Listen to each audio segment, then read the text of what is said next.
Assalamualaikum warahmatullahi wabarakatuh. Perkenalkan, saya Ahmad Sofingi, calon guru penggerak Angkatan 4 Kabupaten Boyolali, Provinsi Jawa Tengah. Pada kesempatan kali ini, saya ingin mempraktekkan pengambilan keputusan, yaitu dengan wawancara rekan saya. Pak Rahim. Oh, ya Pak Sofi. Mau kemana? Waduh, mau ke kelas. Mau cuma lihat aja sih. Oh iya. Ada Minta apa? tolong bisa minta waktunya sebentar. Monggo, silakan duduk ini. Ya.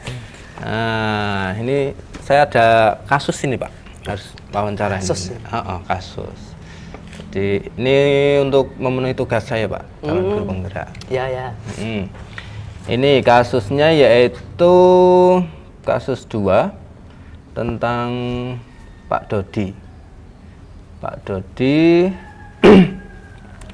adalah seorang guru yang kompeten, semangat belajar tinggi, kemudian selain itu dia menguasai bidang yang diajarkan, kemudian dia menyampaikan kepada anak-anak itu juga mudah dimengerti. Ya. Tetapi di sini Pak Dodi itu punya kekurangan, yang mana kekurangannya itu adalah mudah emosi, mudah marah-marah seperti itu. Ya. Nah, ceritanya ini jika sebagai kepala sekolah melihat Pak Dodi seperti itu, kemudian sudah mengingatkan, tetapi tetap saja seperti itu. Kemudian di akhir tahun pelajaran, jenengan sebagai kepala sekolah sudah memutus kontrak kerjanya, sehingga dia harus pindah ke sekolah lain, seperti itu. Nah, di situ masalahnya adalah ketika dia mau pindah ke sekolahan lain, sekolahan yang baru itu meminta rekomendasi dari jenengan selaku kepala sekolah Yang lama. Bagaimana kepribadiannya, kemudian bagaimana dia menyikapi suatu permasalahan, kemudian cara pembelajarannya bagaimana, seperti itu, dan lain sebagainya. Nah, itu menurut jenengan, ketika jenengan semisal jadi kepala sekolah, apakah mau memberikan rekomendasi kepada Pak Dodi ini atau bagaimana, seperti itu? Oke. Sebelum memberikan rekomendasi, walaupun mungkin sebagai sama saudara, kita kan juga kasihan kan kalau melihat Pak Dodi kalau nggak bekerja kan. Nah, maka untuk itu sebelum saya berikan rekomendasi, maka sekali lagi saya akan coba komunikasi dulu dengan Pak Dodi. Jadi tidak serta-merta kita kasih rekomendasi, enggak. Tapi kita coba dulu sampaikan kalau ada lowongan pekerjaan seperti itu dengan syarat seperti ini.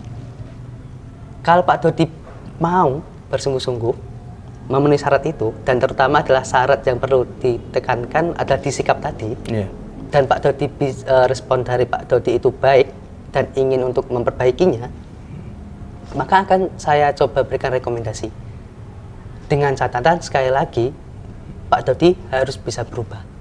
Artinya jenengan masih memberi kesempatan gitu ya? Iya, karena orang kan bisa berubah asal dia memang benar-benar mau untuk berubah. Seperti itu Bapak. Oke, itu berarti masih memberikan kesempatan kepada Pak Dodi untuk bisa berubah. Mungkin dengan cara itu dia bisa berubah. Saya juga sependapat ketika Pak Dodi itu diberi kesempatan, artinya kesempatan untuk bisa lebih baik lagi gitu. Kalau di sekolah yang lama kan sudah tidak bisa karena sudah diingatkan tetapi masih tetap seperti itu. Mungkin dengan tidak memperpanjang kontraknya itu sudah menjadi pelajaran penting buat Pak Dodi. Kemudian kita tetap memberikan kesempatan kepada Pak Dodi untuk memperbaikinya. Memperbaiki diri ya. Oke, gitu.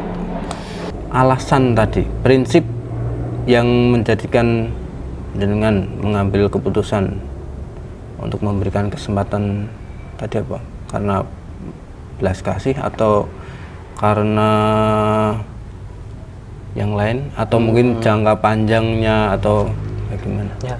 Yang pertama itu tadi bahwa setiap orang itu pasti punya kesalahan dan orang itu pasti bisa berubah.